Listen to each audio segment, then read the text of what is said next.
As I mentioned, you've got the proceedings. We've also got a copy of the proceedings from our grazing conference back in the fall. Those are in the back. So take a look at these. We've already mentioned the KY Forages YouTube channel. All of our conferences that we've done over the last 7 years, I think, Chris, are on that YouTube channel. So KY Forages YouTube. If you go to that and hit playlist, then you can see it conference by conference by conference and go back and look at that historically. You can also sign up to get a notification for every time Chris posts a new recording of one of our meetings or one of our special events. If you haven't picked up a copy of our UK Forage grazing calendar, please do that. Now you may say, I don't need a calendar. I use the one on my phone. But one of the things that we're proud of and that we focused on with this calendar is we put in there every month of the year the kinds of things that you should be doing or at least thinking about on your farm that are going to help your operation, particularly related to forage management. And just while I'm thinking, we do appreciate if you fill out this evaluation. That helps us a whole lot, not only in planning this program, but in planning other programs.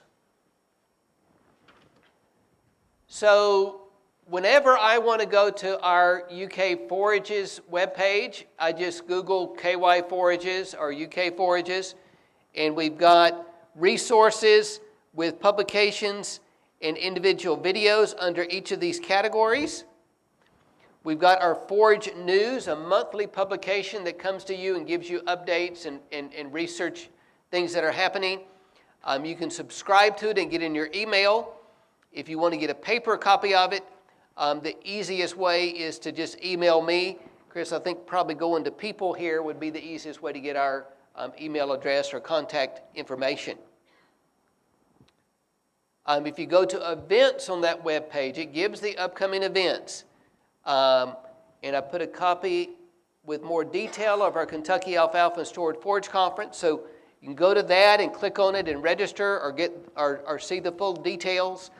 The Heart of America Grazing Conference is going to be just across the river in Cincinnati, coming up February 19th and 20th.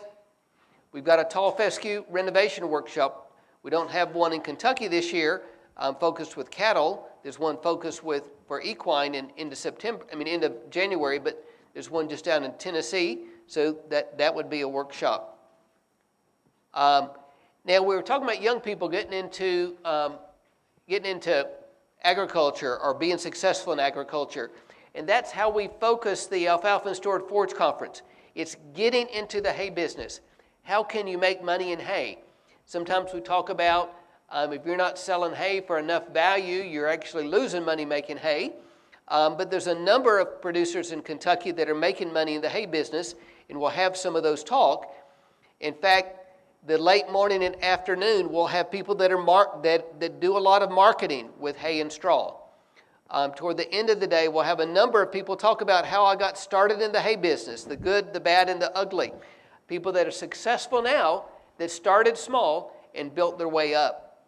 And in fact, one of our producers is going to talk about, I think it's in the morning, how to find and evaluate used equipment. You can go buy that fancy John Deere autonomous combine or tractor, or you can buy an old tractor and know what to look for and fix it up, or hay baler, etc. So, good conference coming up in Bowling Green, February 8th. In any of these meetings, if you say, oh, I really want to know that information, but I just can't make that day or I can't take off work that day, then Chris will be recording this as well that you can go back and listen to. We've got a couple of fencing schools coming up, Chris, the week of April 22nd. We've got a grazing school coming up in Princeton. Again, I think that is early May, Chris. I'll have to look at that. But both of those events we'll have on the website, probably have those dates just within a couple of weeks. This is an example of the Forage News that I was talking about. Okay, I want to highlight just a couple things that are very useful in your operation. Then I want to talk a little bit about things that you can do coming up like frost seeding. So with your pasture management, if you're thinking about, well, what can I do that's going to make a big difference? Do I need to go buy more fertilizer? Do I need to go buy, this or that? If you can just think about one thing, is if you can rest your pastures. In fact, for most of us, we're probably not resting them enough. So if you can rest them a bit more than you're doing, that probably is going to make more difference than herbicide and fertilizer, etc. And when I talk about resting, it might be rotational grazing. It might be dividing things up a little bit more. Seth made the comment that the best thing he did was that first subdivision he made in a pasture. So don't think about the fact that you need to split your farm up into 20 little paddocks. Even just a few subdivisions can make a big difference. Maybe you're on rented land, or you've got several leases. Even one subdivision can make a difference. And just one bit of data that I'll show you from Carl Hovland, University of Georgia, he looked at the gain per acre, gain per animal, and the hay required for wintering a beef cow using different grazing methods. And just changing to rotational grazing, giving those rest periods over continuous grazing, stocking rate improved by 38%, calf gain per acre by 37%, the hay fed per cow dropped by 32%. And this really is saying we're starting to give rest periods. Now that rest period, it may be a month that you're resting a pasture and you're grazing a week. But it could be if you just make one division in a pasture and you can graze it for 2 or 3 weeks, and then you can move it to the other side and rest 2 or 3 weeks, that's going to make a difference. That's going to give a benefit. Another way to think about resting is just giving those pastures as we, in the fall of the year and move into the winter. I'm going to give you an example of 2 different pastures. So we dug up a bit of soil and grass from 2 different pastures. This one was rested all winter long. This pasture was grazed all winter long. So we dug them up in kind of early March, and we looked at what happened over a period of a couple of weeks with how they grew back.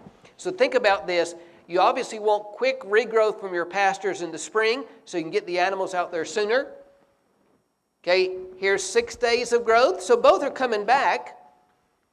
But obviously the one that was rested over the winter, not grazed into the ground, is coming back quicker.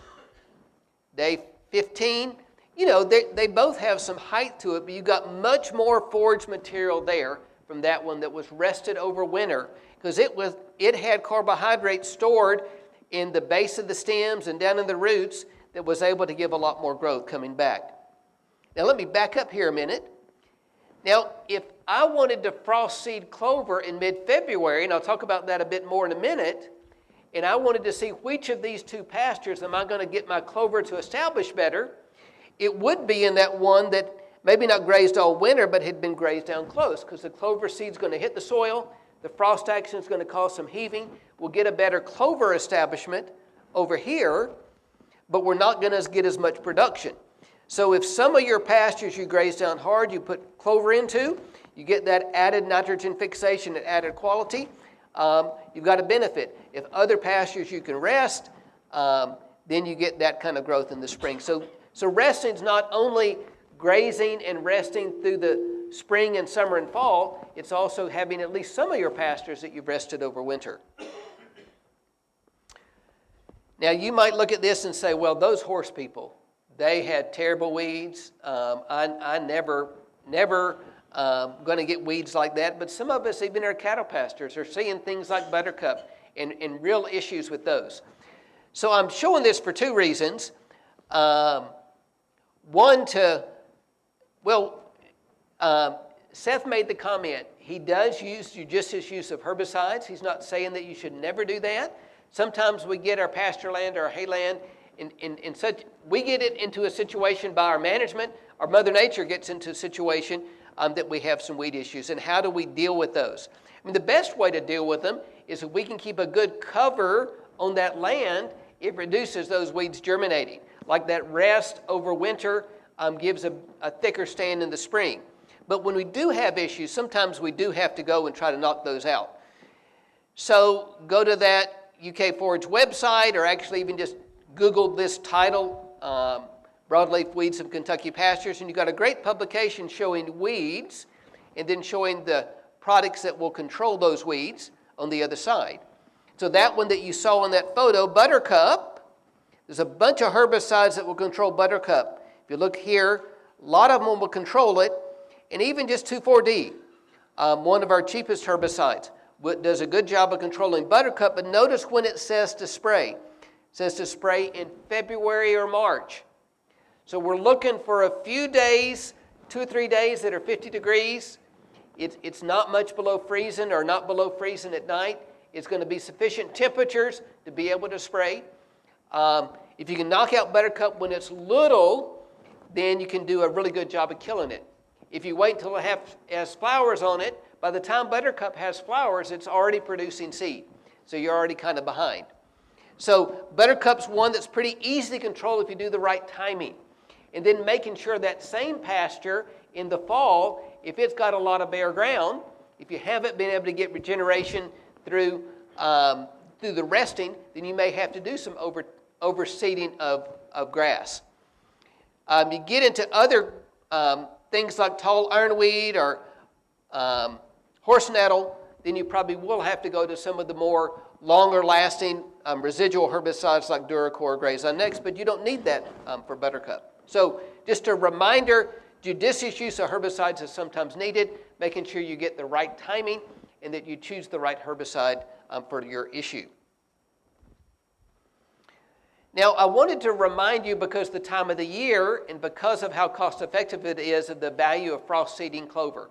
So right now we're mid-January. Mid-February is a good time to be thinking about getting clovers into those pastures. In fact, almost any time of the winter, we can put clover seed out. The problem is if you wait and you wait and you wait and it gets to middle of March and we don't really have much more frost action, then you're going to need to get a no-till drill to be able to effectively get clovers in there. Chris took the lead along with Jimmy and I in updating a publication. Really, it's a brand new publication, Frost Seeding Clover, A Recipe for Success. We had some of these up at the KFGC booth. Just simple steps to get clover into pasture. And frost seeding is no more than putting seed on top of the ground where there's some bare soil showing, you grazed it down, and letting Mother Nature bury the seed and then getting an establishment. And just a couple of tips with that. The seed needs to reach bare soil. You need adequate freeze-thaw cycle, so that's when we talk about mid-February. Control competition after seeding. That would mean once the clover gets started and the grass gets started, the grass gets ahead of the clover. I'm grazing that grass off with a quick grazing to keep the canopy open so the clover has a chance to get started. Use high-quality seed.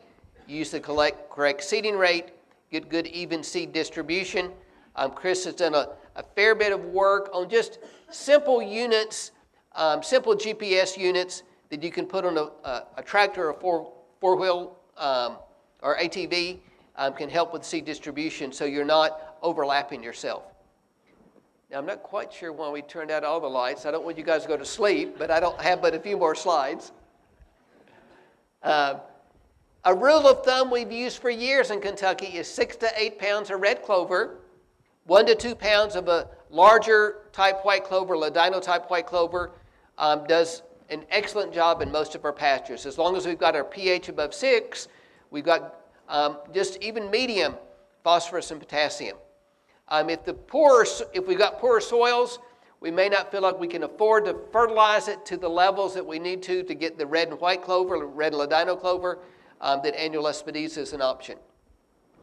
Now, all three of these, the red clover, the ladino clover, and the annual Lespedeza, seed has been very tight the last few years on Lespedeza, but it's very tight this year on all of these.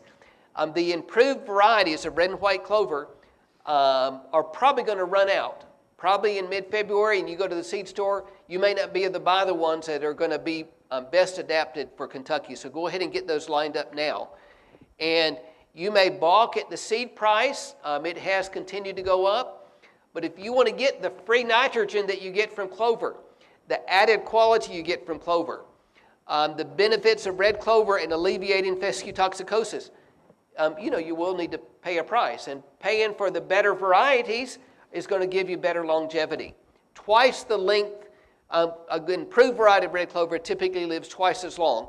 So going 3 years for an improved variety over just a year and a half from the cheap seed, the common red clover.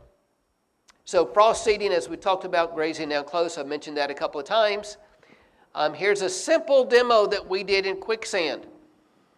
So right here, we actually used a mower. We mowed and removed the clippings, the same as you do with grazing, and then seeded clover back in February.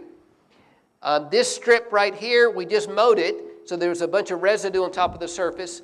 In the strip right here, these were each 5 feet wide, 20 feet long. We just left the stubble about 4 inches tall and put the clover in, and we had much better success. This is a photo in June from just doing that clover in mid-February. Okay, choosing a good variety. We've talked a lot over time about variety testing and the testing we do. In the back of your proceedings, we've got a copy of our forage variety summary. You go to the website and click under variety reports, and this is what it will show you. So you've got all of these reports you can look at. We've got all the 2023 data up there. If you click on the red and white clover and Lespedeza report, then it will give you some charts you can go to. If you click on the long-term summary report, it's going to give you a summary of all of the variety tests that we do. And you'll see there we've got 28 listed. So we do a huge amount of variety testing in Kentucky. And it's too small to see, but the point I want to make is just look at that last column on these summary reports, and you'll see down there there's one variety that was 116% of average. And when we do the summary reports, we want things that are better than 100, so better than average. This is all based on averages. Another variety is just 71% of average, so way below average. So just choose the ones that are above average. Here's a blow-up of part of the red clover report. If you just buy the cheapest seed, the common seed, then in this case, the one we bought a bag of and planted several different years was 78% of average. Where you get down to a variety like Freedom, or you get down even to Kinlan, as long as you buy certified seed, both way above average. Not just on yield, but on longevity. So it's worth spending a bit more money to buy an improved variety. I'm going to end with that and ask if there's any questions for Chris or I about what I said or anything else. Yes, ma'am. Okay, so one question I have is, you're saying, we did have one pasture that we kind of sacrificed a little bit to feed hay, and we seen the buttercup coming in. If you're supposed to spray about the same time as you put clover in, how do you combat? Very good question. So the question was, I'm talking about spraying at kind of the same time I'm talking about adding clover. What do you do? The long and the short, it's almost impossible to do both of those things the same year. So we're talking about taking out buttercup, and then the following year would be when in the fall, you could go ahead and drill in some grass. You could put clover in there, but it's really easy to get in the spring. So it's kind of like a two-step process. And if you think about your whole farm in areas that have a lot of issues, then maybe this year I'm going to focus on taking out the weeds. Next year I'm going to get clover in there. Yes, Chris? So one option for areas that have been drastically disturbed, we have a publication on that, on reclaiming those areas. If you just search reclaiming drastically disturbed hay feeding areas or something like that, is to use the summer annual grass. So you can spray 2,4-D to control the buttercup, and then come back with something that's a little bit more tolerant to that herbicide. After a little bit of a period, you have to wait about 1 week per pint of 2,4-D. Does that sound right? More like 2 weeks per pint of 2,4-D. So what would you suggest for, we predominantly graze and rotate through the year, so So Chris is thinking about, you knock out the buttercup, you come in there after frost and do a sorghum sudan grass through the summer months. Then you could go in with your improve tall fescue or something like that in the fall. That'd be one way to stretch things out. Yeah. Any other questions for us? The St. Grace